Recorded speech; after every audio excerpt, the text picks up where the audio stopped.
जय माता दी। आप सभी को ऐश कपूर की तरफ से प्यार भरा नमस्कार। आज हम बात करेंगे कुंभ लग्न के जातकों के लिए वर्ष 2022 कैसा जाएगा। तो सबसे पहले बात करते हैं करियर और फाइनेंस की।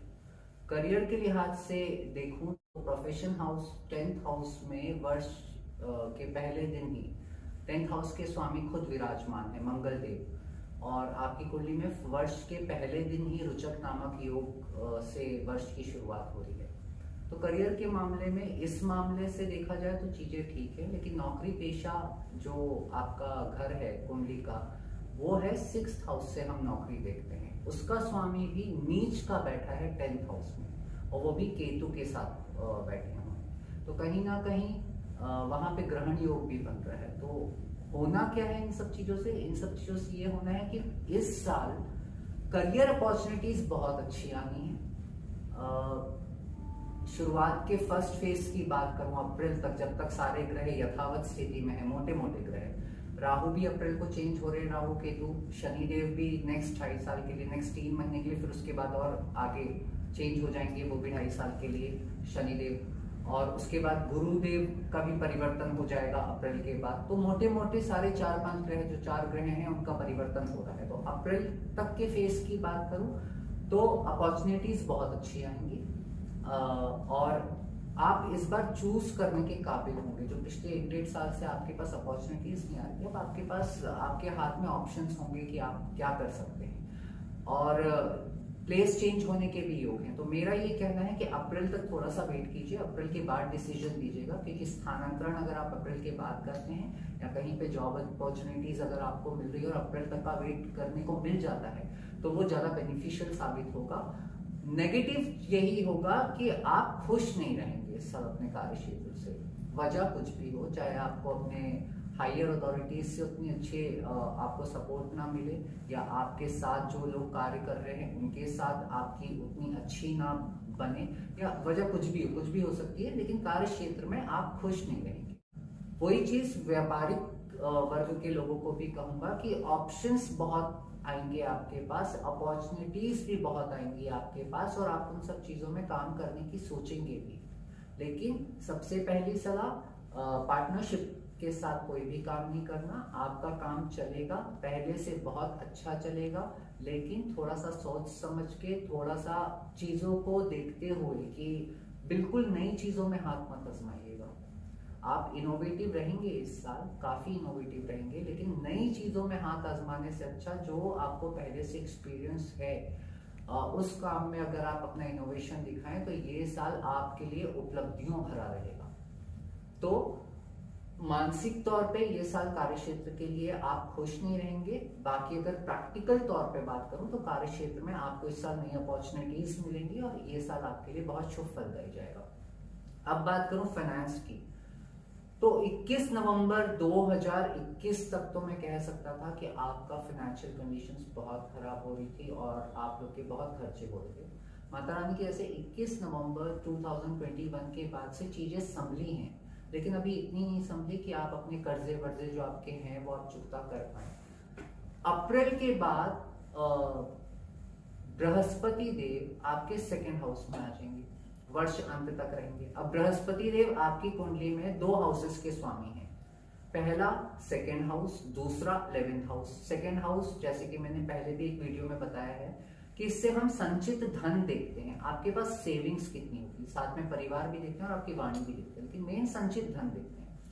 आपकी कुंडली में बृहस्पति आपकी सेविंग्स के स्वामी है, और 11th हाउस है फुलफिलमेंट ऑफ ऑल डिजायर्स, मतलब वो आपकी इच्छाएं पूर्ति का घर है। सारी इच्छा, जो भी आपकी इच्छा है उसकी पूर्ति अगर होगी कि नहीं होगी वो 11th हाउस से पता चलता है, और वो सबसे बड़े लाभ का घर है। उससे हमें पता चलता है कि आपको प्रॉफिट कितना होगा अपनी लाइफ में किसी भी काम के लिए। तो एक तरफ तो धन का स्वामी और एक तरफ प्रॉफिट का स्वामी अप्रैल के बाद आ रहा है, वर्ष अंत तक धन के भाव में। तो इसी से आप समझ लीजिए कि आने वाला समय फाइनेंस के मामले में कैसा रहेगा। फाइनेंस के मामले में यस, कुंभ लग्न राशि वालों के जातकों के लिए ये साल बहुत शुभ फलदायी है अप्रैल के बाद। बस सजेशन एक ही देना चाहूंगा, इस साल प्लीज कोई भी मकान, दुकान, प्रॉपर्टी या गाड़ी में इन्वेस्ट ना करें। अगर वो इन्वेस्ट करेंगे तो आपके लिए शुभ नहीं रहेगा। गाड़ी में इन्वेस्ट करेंगे तो वो लॉन्ग लास्टिंग नहीं रहेगी। कोशिश कीजिएगा ना करें। बहुत ही ज़रूरी हो तो प्रॉपर्टी में तो इन्वेस्ट करने के लिए मैं टोटली आपको मना कर रहा हूँ, लेकिन गाड़ी में इन्वेस्ट करना भी है तो मई के बाद देखिएगा, अप्रैल तक तो बिल्कुल भी इन्वेस्ट नहीं कीजिएगा। अब बात करूं वैवाहिक जीवन, प्रेमी संबंध और विवाह की, तो जिन जातकों की शादी नहीं हुई है आपके लिए इस साल बहुत कम योग बन रहे हैं। अप्रैल के अंदर अगर शादी होती है तो उसमें स्टेबिलिटी की बहुत संभावना है। अगर अप्रैल के बाद शादी होती है तो बहुत प्रॉब्लम्स आएंगी। मेरी तरफ से सलाह यही है कि अगर शादी करनी है तो अप्रैल से पहले करें, अप्रैल के बाद बिल्कुल ना करें, भूल जाएं। बहुत ही ज़रूरी है, शादी फिक्स हो चुकी है तो एक दो योग्य विद्वान को अपनी कुंडली दिखा के शादी करें, तभी चीज़ें शायद बेटर हो जाए।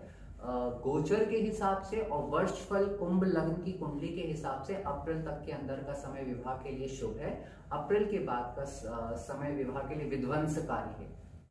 वैवाहिक जीवन में सामंजस्य की बात करूं तो साल 2022 कुंभ लग्न के जातकों के लिए प्रॉब्लम भरा है, थोड़ा सा प्रॉब्लम भरा है।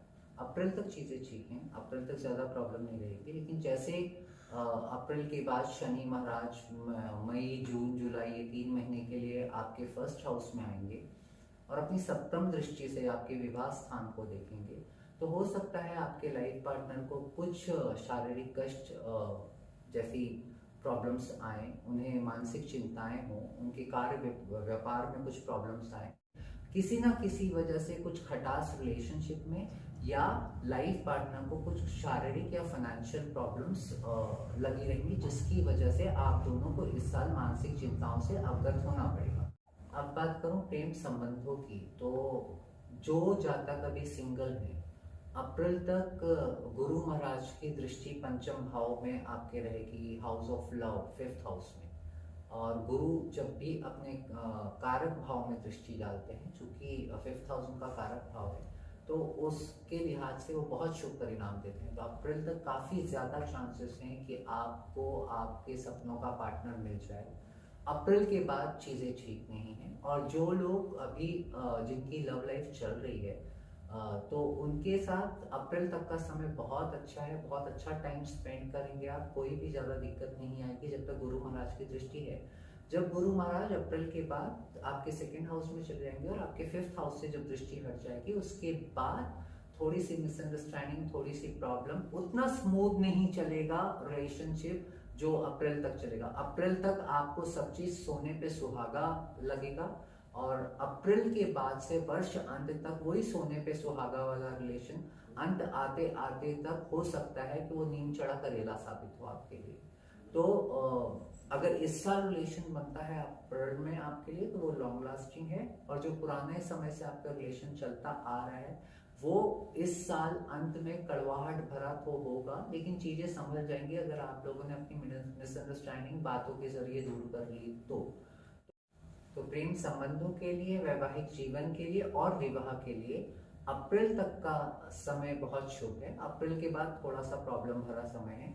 अब बात करूं आपकी शिक्षा और प्रतियोगिता के लिए, तो शिक्षा के मामले में ये अप्रैल तक का समय बहुत अच्छा है। आपको विदेश से ऑफर्स आ सकते हैं। आप इस समय आप तीक्ष्ण बुद्धि के स्वामी होंगे, आप बहुत दूर की कौड़ी सोचेंगे, आपका दिमाग बहुत अच्छा इस समय चलेगा। कोई भी प्लान अगर आप बनाते हैं और उसे इम्प्लीमेंट करने की कोशिश अप्रैल के अंदर करते हैं, शिक्षा संबंधित बातें कर रहा हूँ या कोई प्रतियोगिता परीक्षा के लिए, तो आप 110% उसमें काफ़ी अच्छा रिजल्ट पा सकते हैं। प्रतियोगिता परीक्षा के लिए भी अप्रैल तक का समय बहुत अच्छा। अब बात करूँ स्वास्थ्य की, तो ये स्वास्थ्य की दृष्टि से ये साल ज़्यादा शुभ फलदायी नहीं है।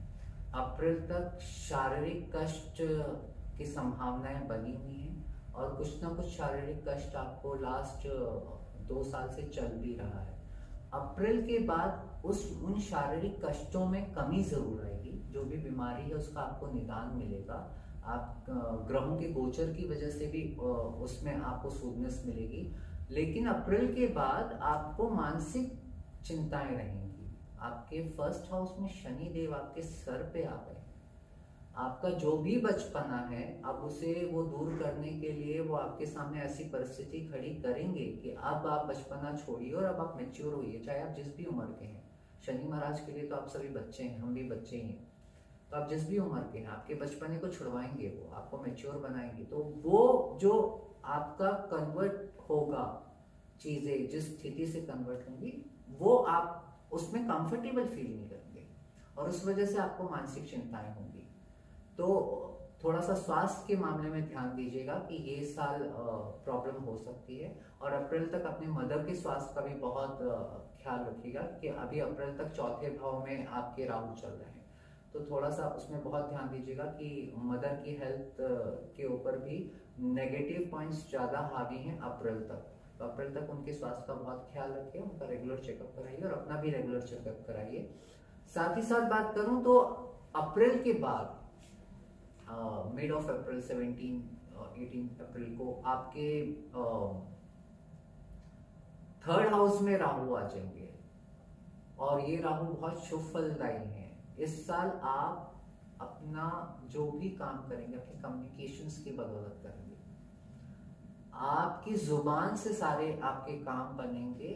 ध्यान बस इतना दीजिएगा कि झूठ और फरेब से कोई कम्युनिकेशन करते हुए और झूठ और फरेब का कोई वादा किसी से ना करें। ये वादा जो आप झूठ और फरेब से आप किसी को भी अगर कोई वादा करते हैं, ये वादा अभी तो आपको पैसा दे देगा, बाद में यही वादा आपके मान सम्मान का हनन करने वाला साबित होगा। दूसरा, जितने भी जातक हैं जो मतलब ये मैं प्रेम संबंधों के बारे में बोल रहा हूँ कि जिनका प्रेम संबंध अभी स्टार्ट नहीं हुआ या जिनका रेगुलर अभी चल रहा है, उन लोगों को एक चीज बहुत ध्यान में रखने के लिए बात है कि मई से लेके जुलाई के बीच में प्रबल मान सम्मान के हानि के योग बन रहे हैं, खासतौर से इस मामले में प्रेम संबंधों के मामले में।